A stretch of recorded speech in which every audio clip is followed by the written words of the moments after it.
ବୁଝିବାକୁ ଚେଷ୍ଟା କରୁଥିଲି। ଟ୍ରେନ୍ ଆସିବାକୁ ବିଳମ୍ବ ଅଛି। ସେମିତି ଆଖି ବୁଜି ହାତରେ ଅଣ୍ଡାଳି ବ୍ୟାଗକୁ କଡ଼ ଉପରକୁ ଜାକି ଆଣିଲି। ମୁଁ ଠିକ୍ ଜାଣେ ଏଇ ଷ୍ଟେସନଟା ଚୋରମାନଙ୍କର ଆଡ୍ଡା।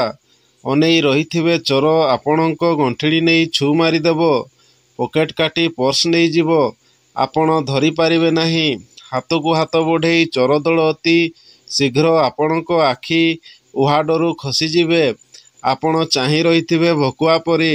ହଠାତ୍ କିଏ ଜଣେ ବ୍ୟାଗ୍ ଟାଣିଲା ପରି ମନେ ହେଲା। ମୁଁ ସ୍ୱପ୍ନାୟିତ ହେଲା ପରି ଆଖି ଖୋଲିବା ପୂର୍ବରୁ ଚୋର ଚୋର ବୋଲି ପାଟି କଲି। ତାପରେ ଆଖି ଖୋଲି ଦେଖିଲି ସାମ୍ନାରେ ଠିଆ ହୋଇଛି ଜଣେ ଅପରୂପା ତରୁଣୀ। ଓଠରେ ସ୍ମିତ ହସ ଆଉ ତା ସହ ଆଖିରେ ପୂର୍ଣ୍ଣ ଆତ୍ମଭରସା। ମୁଁ ମୋର ଚାହାଣି ତାର ମୁଖରୁ ଧୀରେ ଧୀରେ ତାର ଉଦ୍ୟତ ହାତ ଦେଇ ଅଙ୍ଗୁଳିରେ ପହଞ୍ଚିଲି। ଚମ୍ପାକଳି ସଦୃଶ ତରୁଣୀର ଅଙ୍ଗୁଳି ବ୍ୟାଗ୍ ଆଡ଼େ ନିର୍ଦ୍ଦେଶ କରୁଥିଲା। ମୁଁ ବ୍ୟାଗ୍ ଆଡ଼କୁ ଚାହିଁ ଦେଖିଲି ସେଇଟା ମୋ ବ୍ୟାଗ୍ ନୁହଁ, ବୋଧହୁଏ ସେଇ ତରୁଣୀର। ମୁଁ ହଠାତ୍ ବ୍ୟାଗ୍ ଛାଡ଼ିଦେଇ ନିଜ ବ୍ୟାଗ୍ ଖୋଜିବା ଆରମ୍ଭ କଲି। ବ୍ୟାଗ୍ ଭଲ, ମୋ ବ୍ୟାଗ୍ ମୋ ଡାହାଣ ପଟରେ ଅଛି।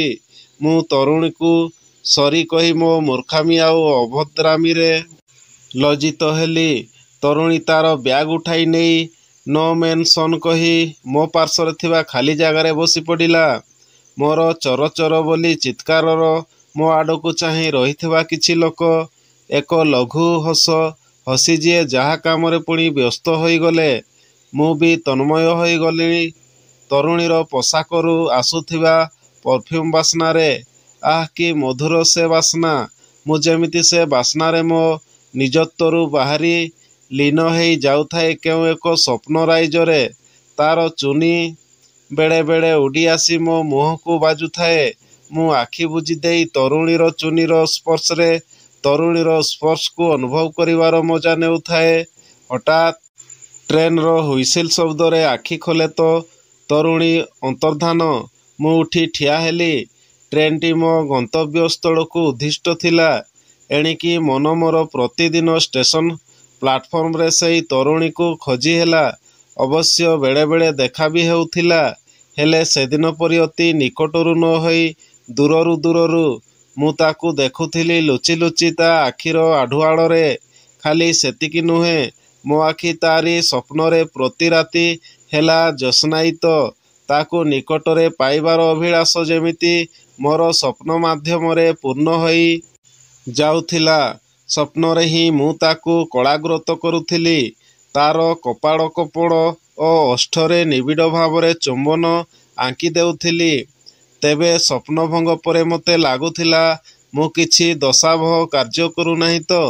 ତରୁଣୀର ଅଜାଣତରେ ମୋ ସ୍ୱପ୍ନରେ ମୁଁ ତାର ସବୁ ଅଙ୍ଗ ସ୍ପର୍ଶ କରୁଛି। ଏଇ ତ ନିହାତି ଦୋଷାବହ କାର୍ଯ୍ୟ। ଧୀରେ ଧୀରେ ମୁଁ ଗ୍ଳାନି ଅନୁଭବ କଲି। ହଠାତ୍ ଦିନେ ତା ସହ ଦେଖା ହେଲା ଟ୍ରେନ୍‌ରେ, ସାମ୍ନାସାମ୍ନି ସିଟ୍‌ରେ। ଧୀରେ ଧୀରେ ଆମ ପାଖାପାଖି ସିଟ୍‌ରେ ବସିଥିବା ଯାତ୍ରୀ ଆଖପାଖ ଷ୍ଟେସନରେ ଓହ୍ଲାଇ ପଡ଼ିଲେ। ମୁଁ ଭାବିଲି ଭଗବାନ ମୋତେ ହୁଏତ ସୁଯୋଗଟିଏ ଦେଇଛନ୍ତି ମୋର ସବୁ ଗ୍ଳାନିକୁ ପୋଛିଦେବା ପାଇଁ। ମୁଁ ତା ସହ କଥା ହେବା ପାଇଁ ଚେଷ୍ଟା କଲି। ପଚାରିଲି, ତୁମ ନାଁ ଜାଣିପାରେ କି? କହିଲା, ତୁମ ନାମର ପ୍ରଥମ ଓ ତୃତୀୟ ଅକ୍ଷରର ସମଷ୍ଟି। ମୁଁ ଚମକି ପଡ଼ିଲି। ମୋ ନାଁ ହେଲା ନୀଳସିନ୍ଧୁ ନାୟକ। ଡାକ ନାଁ ନୀଲୁ। ତାହେଲେ ତରୁଣୀର ନାଁଟା କ'ଣ ନିଶି? ନା, ନିଶି ହୋଇଥିବ। ତୁମେ ମୋ ନାଁ ଜାଣିଲ କେମିତି? ସେ ମୋ ବ୍ୟାଗ୍ ଆଡ଼କୁ ଅଙ୍ଗୁଳି ଦେଖାଇ କହିଲା, ତୁମ ଠିକଣା କାଗଜରେ ଏତେ ବଡ଼ ବଡ଼ ଅକ୍ଷରରେ ଲେଖା ହୋଇଛି ଯେ ମୁଁ ମୋ ବ୍ୟାଗକୁ ଅନେଇଲି। ଆରେ ସତେ ତ! ତରୁଣୀ କହିଲା, ମୋର ପୂରା ନାମ ନିଶିପଦ୍ମା ପରିଛା। ମୁଁ କହିଲି, ମୁଁ ସବୁବେଳେ ତୁମକୁ ଷ୍ଟେସନରେ ଟ୍ରେନ୍‌ରେ ଦେଖେ। ଆଜି ପ୍ରଥମ କରି ଟ୍ରେନ୍‌ରେ ଗୋଟିଏ ବଗିରେ ଦେଖା। ନିଶି ହସିଲା। ମୁଁ କହିଲି, ତମକୁ ଖରାପ ଲାଗୁନି? ଅବଶ୍ୟ ମୁଁ ଦେଖେ ତୁମ ଅଜାଣତରେ। ନିଶି ସତେ ଯେମିତି ଟିକିଏ ଲାଜେଇଗଲା। ଝରକା ଦେଇ ଚାହିଁଲା ଦୂରକୁ।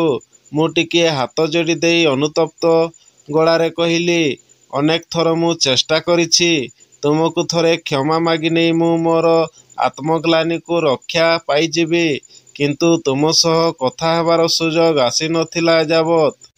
ନିଶି ବିସ୍ମୟରେ ମୋ ଆଡ଼େ ଚାହିଁଲା, କହିଲା, ଆତ୍ମଗ୍ଲାନି। ହଁ, ଆତ୍ମଗ୍ଲାନି। ମୋତେ ତୁମେ କ୍ଷମା କରିଦିଅ। ତୁମ ଅଜାଣତରେ ମୋ ସ୍ୱପ୍ନରେ ତୁମେ ବାରମ୍ବାର ଆସିଛ। ଆଉ ତୁମ ବିନା ଅନୁମତିରେ ମୁଁ କହିପାରୁନି। ତୁମେ ବୁଝିପାରୁଥିବ ମୁଁ କ'ଣ କହିବାକୁ ଚାହେଁ। ଆଉ ମୁଁ ଠିକ୍ ଜାଣେ ମୋ ଅବଚେତନରେ ତୁମେ ନଥିଲେ ମୋ ସ୍ୱପ୍ନରେ ଆସିଲ କେମିତି? ତୁମକୁ ନେଇ ମୁଁ ଯାହା ବି ଭାବୁଛି ସେ ସବୁ ସ୍ୱପ୍ନ ହୋଇ ମୋତେ ଅତିଷ୍ଠ କରୁଛି।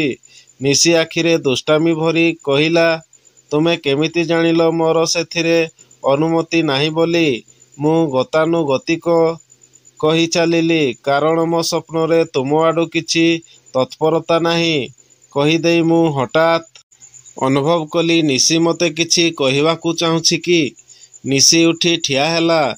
ଟ୍ରେନ୍ ବୋଧେ ତା ଷ୍ଟେସନରେ ପହଞ୍ଚି ସାରିଥିଲା। ପ୍ଲାଟଫର୍ମରେ ଓହ୍ଲାଇ ନିଶି ଝରକା ପାଖକୁ ଲାଗି ଆସିଲା। ଧୀରେ ମୋ କାନ ପାଖରେ କହିଲା, ମୁଁ କିନ୍ତୁ କେବେଠାରୁ ମୋ ସ୍ୱପ୍ନରେ ତୁମକୁ ଅନୁମତି ଦେଇସାରିଛି। ଟ୍ରେନ୍ ଝରକା ମାରି ଆଗକୁ ଟାଣିଲା। ସେଇ ଝରକାରେ ମୁଁ ହଠାତ୍ ଆଉଜି ପଡ଼ିଲି ସିଟ୍କୁ। ନିଶିର ଖିଲଖିଲ ହସ ତରଙ୍ଗାୟିତ ହୋଇ ମୋ କର୍ଣ୍ଣପଟରେ ବାଜୁଥିଲା। ଏହିପରି ସୁନ୍ଦର ସୁନ୍ଦର କାହାଣୀ ଶୁଣିବା ପାଇଁ ଆମ ଚ୍ୟାନେଲକୁ ସବସ୍କ୍ରାଇବ୍ କରି ରଖନ୍ତୁ। ଧନ୍ୟବାଦ।